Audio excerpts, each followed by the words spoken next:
तो गाइस, तो ये बात है 22 नवंबर 2003 की, जब बगदाद से उड़ान भरने के तुरंत बाद ही DHL A300 नामक विमान आतंकवादियों द्वारा छोड़े गए मिसाइल से जाकर टकरा जाती है, जो कि इसके बाएं पंख से टकराती है।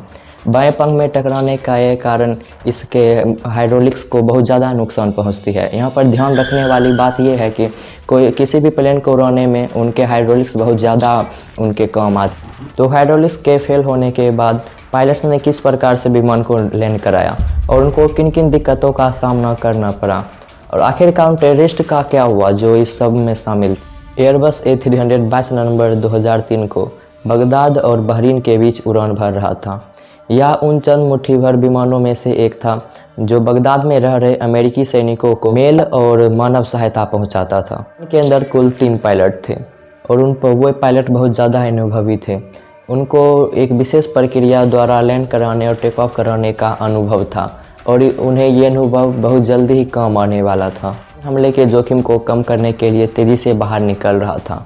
जब विमान 8000 फीट की ऊंचाई पर था, तभी आतंकवादियों द्वारा मिसाइल से उसके बाएं पंख पर अटैक किया गया। मिसाइल की चपेट में आने के बाद प्लेन का हाइड्रोलिक सिस्टम पूर्णतः फेल हो गया। आपको बता दें कि पहले की प्लेनें पूर्णतः हाइड्रोलिक सिस्टम पर ही काम करती थी। इस समय विमान को उड़ाना उसी प्रकार था जिस प्रकार एक फुल स्पीड कार को बिना स्टीयरिंग के चलाना। इनमें कुल 3 हाइड्रोलिक सिस्टम थे, जिनमें से 2 तो मिसाइल लगने के तुरंत बाद ही खत्म हो चुके थे और एक थोड़ी देर बाद ही नष्ट हो गया था। के साथ ही प्लेन में बहुत सारी तकनीकी खराबियां आ चुकी थी। लगभग सब कुछ हाथ से निकल चुका था। अब यहाँ पर कोई उनका अगर मदद कर सकता था तो वो था सिर्फ उनका अनुभव। उन्हें बाहरी मदद की भी कोई उम्मीद नहीं थी। साथ ही प्लेन का आगे का हिस्सा, जिसे नोज कहा जाता है, ये भी ऊपर नीचे होने लगा था। इन सभी मुश्किलों के बावजूद भी जब वो लैंड करने की कोशिश किए, तब उन्हें एहसास हुआ कि वो लैंड करने की एक्चुअल पोजीशन से लगभग 40 किलोमीटर आगे पहुंच चुके हैं। जैसे तैसे करके उन्होंने प्लेन को नीचे की ओर मोड़ा, लेकिन इसमें भी एक समस्या थी। प्लेन के लेफ्ट विंग में आग लगने के कारण उसका कुछ हिस्सा टूटकर नीचे गिर गया था। कुछ हिस्सा टूटने के कारण प्लेन एक साइड से ज़्यादा झुक चुका था। प्लेन रनवे पर उतरते ही तेज़ी से रनवे के बाहर जाने लगा, लेकिन पायलट के सूझबूझ और उनके अनुभव के कारण एक बड़ा हादसा होने से टल गया। लेकिन रुकिए, यहाँ भी एक ट्विस्ट है।